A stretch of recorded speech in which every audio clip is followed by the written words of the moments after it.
We are living in this incredible moment where AI is just exploding with creativity and intelligence. But as these systems get smarter and smarter, a much deeper question starts to surface, one that really gets to the very core of what makes us human. Can a machine ever be truly moral? To explore this, we're going to dive deep into the work of Professor Park Hyoungbin of Seoul National University of Education. This entire explainer is really guided by the powerful ideas he lays out in his book, Moral AI and Human Emotion. I mean, just think about it for a second. We've all seen it. AI can master these incredibly complex games. It can write code. It can even create art that can genuinely move us. These machines are showing off cognitive skills that, not too long ago, we thought were exclusively human. They can process, they can reason, they can create on a scale that's just mind-boggling. But all that processing power just forces us to ask a much, much tougher question. With all of its computational genius, doesn't AI actually understand the feeling behind the beautiful art it creates? When it writes a poem about loss, does it feel a flicker of sadness? Can it feel a real, genuine pang of empathy for a person in pain? Or is it just running an unbelievably sophisticated simulation? This, right here, is the heart of the whole matter.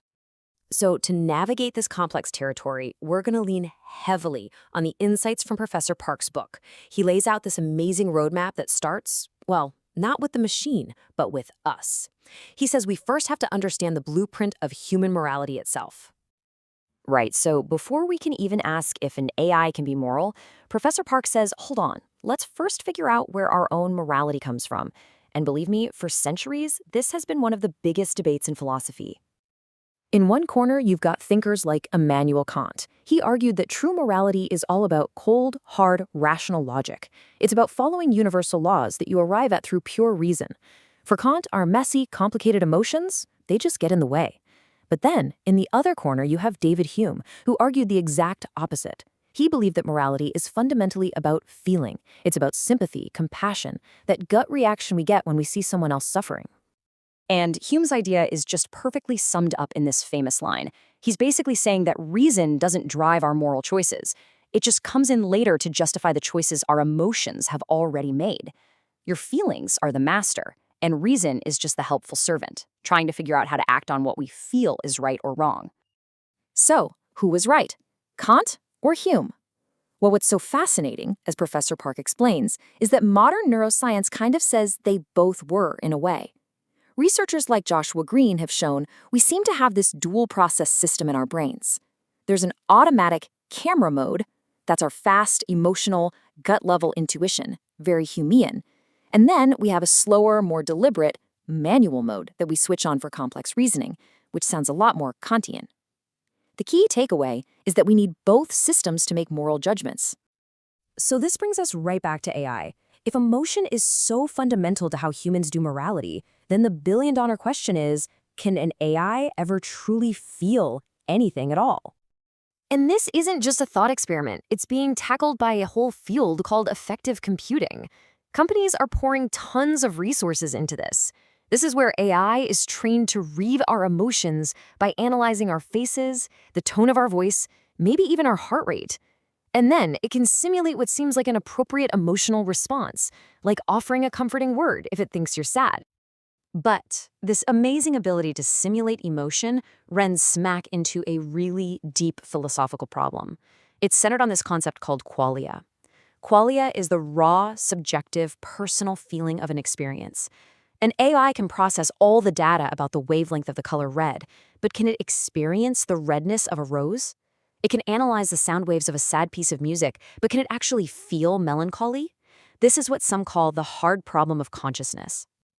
Professor Park uses this really striking thought experiment to make the point, the philosophical zombie. Just imagine a perfect copy of you. It says all the right things, laughs at the right jokes, cries at sad movies, but on the inside, it's empty. There's no inner life, no consciousness, no qualia. Is this what an emotional AI really is? Just a perfect actor with nobody home? Okay, so this might all sound super philosophical, but it gets incredibly real, incredibly fast when these emotion-simulating AIs move out of the lab and into our daily lives as companions, therapists, and even romantic partners. And the data we're seeing is frankly startling. As this chart points out, one study found that when people rated empathetic responses, they actually preferred the AI's response over a human crisis counselor's. And maybe we're seeing why. Another report found that a whopping 40% of people forming romantic bonds with an AI companion are already married. Clearly, these AIs are tapping into and meeting a very deep human need for connection and validation. So, what's actually going on here? Well, on the one hand, AI offers some huge benefits. It can give unconditional 24/7 support to someone who's lonely. It can take on really draining emotional labor in fields like elder care. But, as Professor Park points out, there's a serious downside. These AI relationships are perfect. They're conflict free. They never challenge us, they never disagree, they never have needs of their own. And by relying on them, we risk avoiding the very messy, difficult challenges that help us grow as people. And this leads us to the book's central warning, a concept that's both incredibly powerful and, honestly, a little bit chilling. It's the risk of what philosopher Shannon Valor calls moral de-skilling. The danger Professor Park lays out is this: morality isn't just something you know, it's something you do. Think of it like a muscle that needs exercise. Moral de-skilling is what happens when we start outsourcing that exercise to AI. The machine gives us a quick, easy, efficient answer to a complex emotional problem. We start to rely on that shortcut. And over time, our own moral muscles, our ability to empathize, to reason through tough choices, to be patient, they start to atrophy from lack of use. To put it really simply, the more we lean on AI to handle the difficult parts of being human, the less skilled we might become at being human ourselves.